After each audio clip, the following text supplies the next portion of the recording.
Justement, on va commencer l'émission aujourd'hui avec notre super femme sur l'équipe, Émilie Duquette. Et Émilie, c'était une journée particulière aujourd'hui pour moi. En tout cas, tu étais au plongeon.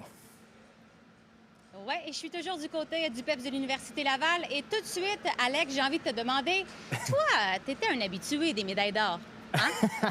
Ouais, j'en ai gagné quelques-unes, c'est vrai, surtout à la piscine où tu es en ce moment au PEPS de l'Université Laval. Bien, c'est vraiment ce que je te présente aujourd'hui. Ce sont 6 médaillés d'or dans différentes épreuves. Alors, je te présente immédiatement leur performance. On débute tout de suite avec les filles espoir 12-14 ans, tremplin d'1 mètre. Et c'était pas tout à fait le début de journée souhaité pour Noémie Rose Nadeau des Laurentides, qui a eu de la difficulté avec son 1,5 retourné et son périlleux arrière, une demi-vrille.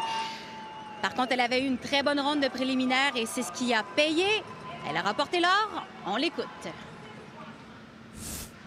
Ça n'a pas bien commencé au 1 mètre, mais avec ma ronde préliminaire, ça a bien fini. Donc, je suis quand même arrivée première. Et au 3 mètres, ça a vraiment bien marché. Je suis allée changer de maillot pour que ça aille mieux. Puis, j'ai fini première.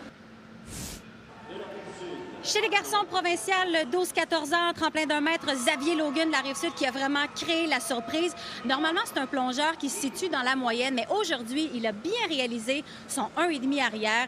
Et Xavier qui m'a expliqué pourquoi ça s'est bien été aujourd'hui. On l'écoute.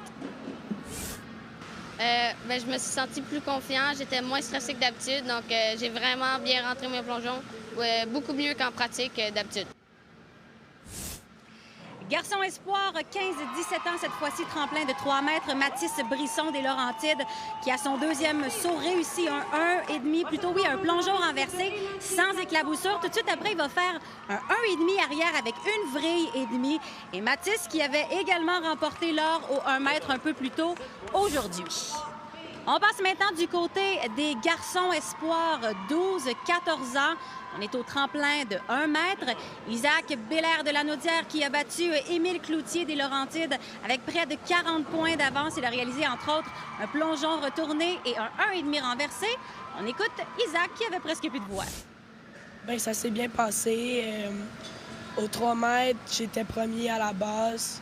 Puis j'ai fait des super beaux plongeons qui m'ont gardé premier. Puis au 1 mètre aussi. Fille provinciale, 15-17 ans, tremplin d'1 mètre, Audrey-Anne Lacaire de la capitale nationale qui avait remporté plus tôt l'or au 3 mètres. Elle a réalisé des plongeons avec des coefficients de difficulté assez élevés et ça a payé. Elle est extrêmement contente de ces 2 médailles aujourd'hui parce que les dernières semaines ont été difficiles et elle m'explique pourquoi. En plus que je reviens d'une blessure, j'ai pas mal eu une semaine pour tout remonter mes plongeons. Donc, oui. En plus que j'ai eu une bourse pour les Jeux du Québec, ça me motivait un peu à y aller. Et finalement, chez les filles espoir 15-17 ans, tremplin de 3 mètres, ça a été assez serré. Finalement, c'est Pénélope Lacaze, la capitale nationale, qui a battu de 6,3 points la médaille d'or. La médaille d'or, dis-je bien, du tremplin d'1 mètre, Anne-Sophie Nadeau de Chaudière-Appalaches. Ah, ça me rappelle des souvenirs de voir les jeunes plonger dans cette piscine-là en particulier. Alors, merci d'avoir visité le plongeon, évidemment. Émilie, demain, on te retrouve à quel endroit pour la dernière journée de compétition? Alors, demain, je serai du côté de l'escrime. Ah, parfait. Alors, bonne soirée. On se retrouve demain. Bye, Alex.